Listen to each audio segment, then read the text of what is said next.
Nama saya Mustafa Zakautsar dan saya akan menjelaskan tentang kronologi peristiwa dalam sejarah Indonesia sebelum proklamasi dan setelah proklamasi. Pada akhir tahun 1944, Jepang mulai mengalami kekalahan dari sekutu sehingga wilayah jajahannya mulai dikuasai kembali. Karena kekalahan tersebut, Perdana Menteri Koito dari Jepang memberikan janji kemerdekaan untuk Indonesia dalam upaya menjaga Indonesia dari sekutu. Karena itu, pada tanggal 1 Maret 1945, dibentuk BPUPKI atau Dokuritsu Junbi Chosakai untuk menyelidiki berbagai hal sebagai persiapan kemerdekaan Indonesia. BPUPKI mengadakan sidang pertamanya dari tanggal 29 Mei hingga 1 Juni 1945, di mana Muhammad Yamin, Profesor Supomo, dan Insinyur Soekarno membuat rumusan dasar negara masing-masing. Usulan dari Soekarno dikenal dengan Pancasila sehingga dapat diringkas menjadi Trisila, yang artinya nasionalisme, sosial demokrasi, dan ketuhanan. Bisa diringkas lagi menjadi Ekasila yang artinya gotong royong. Namun, sidang ini dikatakan gagal karena tidak dapat menemukan dasar negara yang semuanya setuju. Hingga pada 1 Juni 1945 dibentuk Panitia 9 untuk menyelesaikan rumusan dasar negara. Panitia 9 melaksanakan tugasnya dan berhasil merumuskan Piagam Jakarta yang isinya terdapat dasar negara yang hingga sekarang masih digunakan sebagai dasar negara dengan perubahan pada sila pertama, di mana awalnya mengatakan ketuhanan dengan kewajiban menjalankan syariat Islam bagi pemeluk-meluknya menjadi ketuhanan yang Maha Esa karena rakyat dari Indonesia Timur yang tidak setuju. BPUPKI pun mengadakan sidang kedua pada tanggal 10 sampai 16 Juli 1945 supaya Panitia 9 dapat melaporkan hasil rumusan dasar negara dan Piagam Jakarta. Dari sidang ini dibentuk 3 kepanitiaan, yaitu Panitia Hukum Dasar, Ekonomi, dan Bela Negara. Pada 14 Juli 1945, Soekarno menyampaikan hasil kerja Panitia Hukum Dasar, yaitu rancangan UUD dengan pernyataan Indonesia Merdeka, pembukaan UUD, dan barang tubuh UUD. Kemudian, pada tanggal 6 Agustus 1945, Hiroshima dibom oleh sekutu.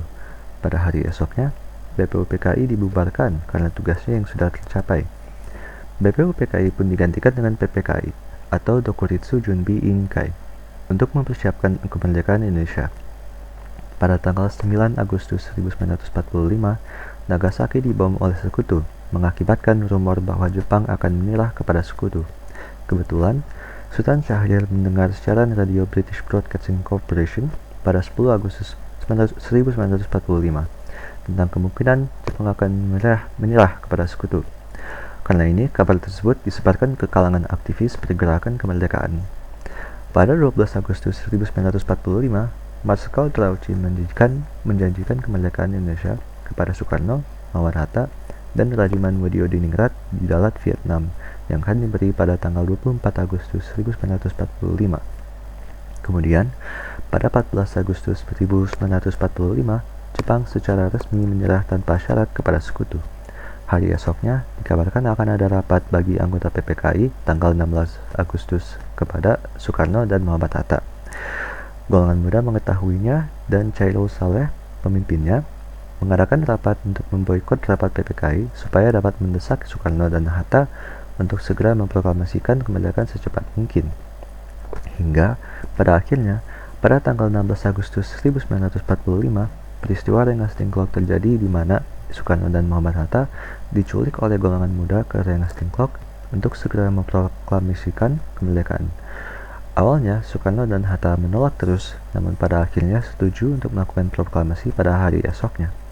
Soekarno dan Hatta dibawa kembali ke Jakarta pada malam hari, di mana Laksamana Maeda mengizinkan rumahnya dipakai sebagai tempat perumusan naskah proklamasi.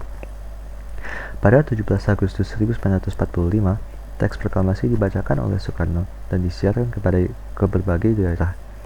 Hari esoknya, PPKI mengadakan sidang pertamanya, di mana dihasilkan keputusan untuk mengesahkan dan menetapkan UUD 1945. Soekarno sebagai presiden dan Muhammad Hatta sebagai wakil presiden, dan presiden akan dibantu oleh Komite Nasional Indonesia. Hari esoknya lagi, PPKI mengadakan sidang kedua, di mana menteri dan pejabat Indonesia ditentukan serta pembagian wilayah Indonesia dan penetapan gubernur wilayah tersebut. PPKI mengadakan sidang ketiga pada tanggal 22 Agustus 1945, di mana hasilnya adalah Komite Nasional Indonesia Pusat dibentuk dan akan berfungsi sebagai badan pembantu dan penasihat Presiden. Partai Nasional Indonesia ditetapkan sebagai partai tunggal, dan Badan Keamanan Rakyat dibentuk dan akan berfungsi sebagai Tentara Nasional Indonesia. Kemudian, pada 19 September 1945, ketika pasukan Inggris dan Belanda menginap di Hotel Yamato dan memiliki bendera negara masing-masing berkibar di depan hotel.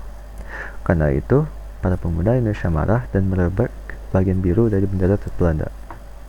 Pada 5 Oktober 1945, Tentara Keamanan Rakyat dibentuk oleh Soekarno karena kekuatan Jepang yang masih ada dan datangnya pasukan Afne dan Nica ke Indonesia sehingga mengkhawatirkan rakyat Indonesia yang pada saat itu belum memiliki tentara nasional untuk menjaga kemerdekaannya. Setelah itu, dari 15 hingga 20 Oktober 1945, terjadi pertempuran 5 hari di Semarang antara pasukan Jepang dan para pemuda Indonesia. Kemudian, pada tanggal 14 November 1945, Sultan Syahrir dinaikkan menjadi Perdana Menteri Indonesia pertama supaya dapat menghapus pandangan bahwa kemerdekaan Indonesia adalah pemberian Jepang. Selanjutnya, pada tahun 1947, pada 3 Juni 1947, pemerintah mengumumkan secara resmi pembentukan Tentara Nasional Indonesia. Terima kasih atas perhatiannya. Mohon maaf apabila ada kesalahan dalam perkataan saya. Terima kasih.